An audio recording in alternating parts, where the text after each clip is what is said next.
Awal sebuah dosa. Hujan turun perlahan sore itu, menetes di jendela rumah mungil di sudut kota Bandung. Raka duduk di ruang tamu, pandangannya kosong menatap layar ponsel. Pesan terakhir dari Nita masuk 1 jam yang lalu. Aku harus lembur lagi malam ini. Mas, ada operasi mendadak. Kamu makan duluan, ya? Raka menghela napas panjang. Sudah hampir 3 bulan ini, istrinya semakin sibuk. Jam kerja Nita yang tak menentu membuat mereka jarang bertemu.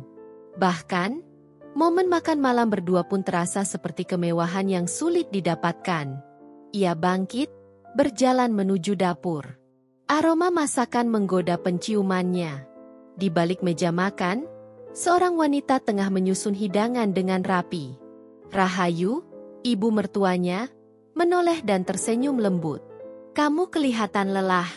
Nak, duduk, biar ibu ambilkan nasi, katanya dengan suara yang selalu terdengar menenangkan.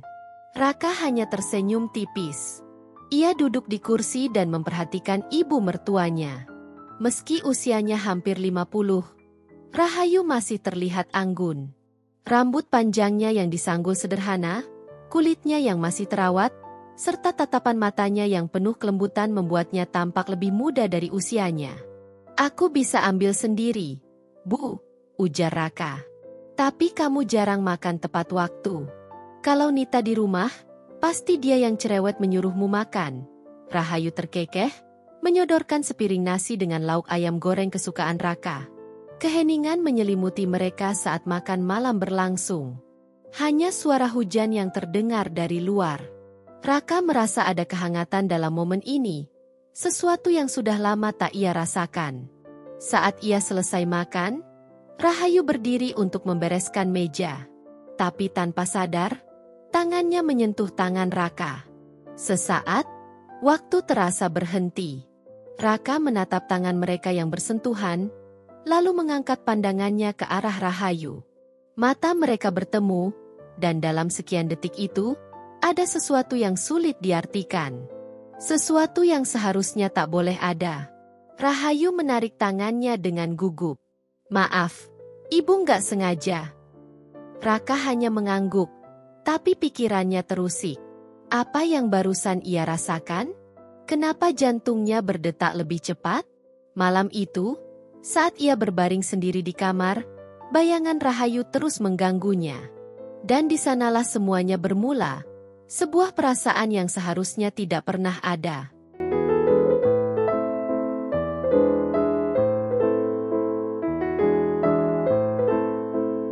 Malam itu, Raka tidak bisa tidur. Bayangan makan malam bersama Rahayu terus menghantuinya. Bukan karena sesuatu yang nyata telah terjadi, tetapi karena perasaan asing yang mulai tumbuh di dalam dirinya. Ia merasa bersalah. Bukan karena melakukan kesalahan, tetapi karena membiarkan pikirannya berkelana terlalu jauh. Pagi harinya, Nita sudah bersiap berangkat kerja lebih awal dari biasanya. Ia mengecup pipi Raka dengan terburu-buru sambil merapikan jas dokternya. Maaf, Mas. Minggu ini jadwalnya padat banget. Aku janji weekend nanti kita jalan. Ya, ujarnya cepat. Raka hanya tersenyum samar. Meski dalam hatinya, ia mulai merasakan kehampaan. Hati-hati di jalan, katanya pelan. Begitu Nita pergi, suasana rumah menjadi lebih sunyi. Rahayu tengah sibuk di dapur, mencuci piring bekas sarapan. Raka ingin keluar rumah, mencari kesibukan, tapi entah kenapa langkahnya justru membawanya ke dapur. Ibu nggak capek? Biasanya kalau pagi begini, ibu suka baca buku di teras. Ujar Raka mencoba mencairkan suasana. Rahayu menoleh, tersenyum tipis. Ibu lagi nggak mood baca hari ini. Lagi pula, nggak ada yang bisa ibu lakukan selain beres-beres rumah. Tapi ibu kan bisa istirahat. Rumah juga nggak terlalu berantakan. Rahayu menghela napas, lalu menutup keran. Ia menyekat tangannya dengan handuk kecil. Lalu menatap Raka dengan sorot mata yang sulit diartikan. Kamu kenapa? Nak? Sejak tadi pagi kelihatan murung. Raka terdiam sejenak. Ia ingin menyangkal. Tapi kepekaan Rahayu selalu bisa membaca kegelisahan orang lain. Aku cuma merasa aneh, Bu. Aneh? Rahayu mengernyit. Aku merasa seperti ada sesuatu yang hilang. Bukan tentang pekerjaan, bukan tentang masalah rumah tangga, tapi sesuatu dalam diriku sendiri, jawab Raka jujur. Rahayu menatapnya lebih dalam. Kamu merasa kesepian? Pertanyaan itu menusuk tepat ke hatinya. Raka ingin mengelak, tapi ia tahu bahwa ibunya benar. Ia memang kesepian. Ia mencintai Nita, tapi rutinitas yang semakin padat membuat mereka seperti dua orang asing yang tinggal di rumah yang sama. Ibu juga sering merasa kesepian, kata Rahayu pelan, seolah berbicara pada dirinya sendiri. Keduanya terdiam cukup lama. Ada kesunyian yang mengikat mereka dalam suasana yang samar, menggantung di antara batas yang seharusnya tidak dilewati. Hingga akhirnya, Rahayu tersenyum kecil dan mencoba mencairkan suasana. Sudah, jangan terlalu dipikirkan. Kalau kamu bosan di rumah, pergilah keluar. Temui teman-temanmu, cari kesibukan. Jangan biarkan pikiranmu terlalu banyak mengembara. Raka mengangguk. Meski ia tahu bahwa pikirannya sudah lebih jauh mengembara daripada yang seharusnya.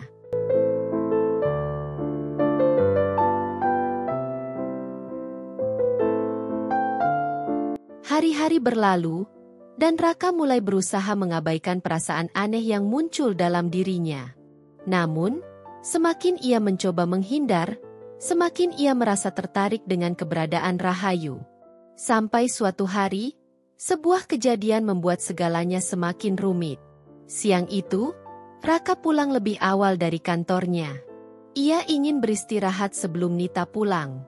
Saat memasuki rumah, ia mendengar suara rintihan pelan dari dalam kamar Rahayu. Tanpa berpikir panjang, ia membuka pintu. Ibu. Di dalam kamar, Rahayu terduduk di lantai, memegang pergelangan kakinya yang tampak memar. Ia tampak kesakitan. Aku terpeleset, katanya lirih. Tanpa ragu, Raka segera menghampiri dan membantunya berdiri. Saat itu, ia bisa merasakan tubuh Rahayu yang gemetar. Rasa khawatir mengalahkan kebingungannya.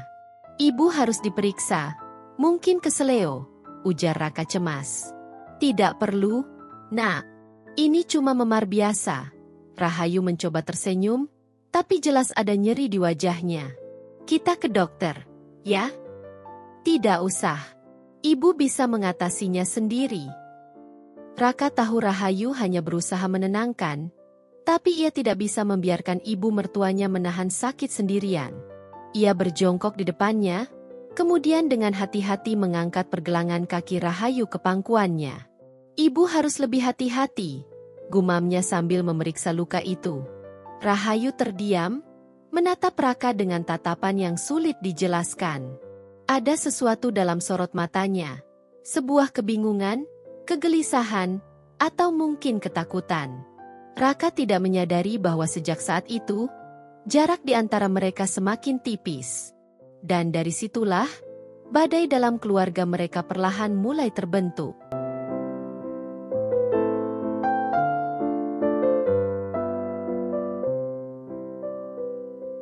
Minggu-minggu berlalu, dan hubungan Raka serta Rahayu semakin dipenuhi dengan ketegangan yang tak terlihat. Mereka tidak pernah melakukan kesalahan nyata, tetapi kedekatan yang terjalin membuat mereka berdua sama-sama sadar akan sesuatu yang tidak seharusnya ada. Namun, badai yang sesungguhnya datang lebih cepat dari yang mereka bayangkan. Suatu malam, Nita pulang lebih awal dari rumah sakit. Ia kelelahan, tetapi ada sesuatu yang mengganjal dalam hatinya.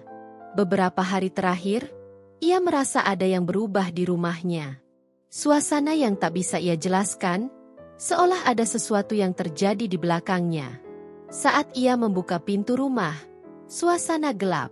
Tidak ada suara televisi, tidak ada suara orang berbicara. Ia berjalan perlahan menuju kamar, tetapi tiba-tiba mendengar suara dari dapur. Dengan langkah pelan, ia menuju ke sana, dan pemandangan yang ia lihat membuat darahnya membeku. Di sana, Raka berdiri berhadapan dengan ibunya. Tatapan mereka serius, seolah ada sesuatu yang dipendam begitu lama. Aku nggak bisa begini terus, Bu. Suara Raka terdengar gemetar. Rahayu menunduk. Ibu juga merasa bersalah, Nak. Tapi semua ini hanya perasaan yang salah. Kita tidak pernah melakukan sesuatu yang nyata. Nita terpaku di ambang pintu. Dadanya sesak, kepalanya berputar. Ia tidak tahu apa yang terjadi, tetapi dari ekspresi mereka, ia merasakan sesuatu yang jauh lebih menghancurkan daripada perselingkuhan biasa. Raka dan Rahayu menyadari keberadaan Nita. Mereka terdiam, mata mereka melebar. Nita? Suara Raka lirih. Air mata mulai mengalir di wajah Nita. Jadi selama ini, aku hanya istri yang kau nikahi karena status? Dan ibu sendiri. Bagaimana bisa? Rahayu menggigit bibirnya. Matanya penuh rasa bersalah. Nita, ini tidak seperti yang kamu pikirkan. Jadi aku harus berpikir seperti apa? Suara Nita pecah. Raka mencoba mendekatinya, tetapi Nita mundur selangkah. Jangan sentuh aku. Dan di saat itulah, takdir membuat keputusannya sendiri. Sebelum siapapun bisa berkata apa-apa, Nita tiba-tiba terhuyung. Tangannya mencengkeram dadanya. Napasnya tersengal. Ibu. Rahayu berlari menghampiri putrinya. Tetapi semuanya terjadi terlalu cepat. Dalam hitungan detik, tubuh Nita ambruk ke lantai. Nita. Raka langsung berlutut dan mengguncang tubuh istrinya. Wajah Nita pucat, keringat dingin mengalir di dahinya. Napasnya pendek dan tidak teratur. Ibu, telepon ambulans. Cepat. Raka berteriak panik. Rahayu, yang masih syok, segera meraih ponselnya dengan tangan gemetar. 10 menit kemudian, sirene ambulans memecah keheningan malam.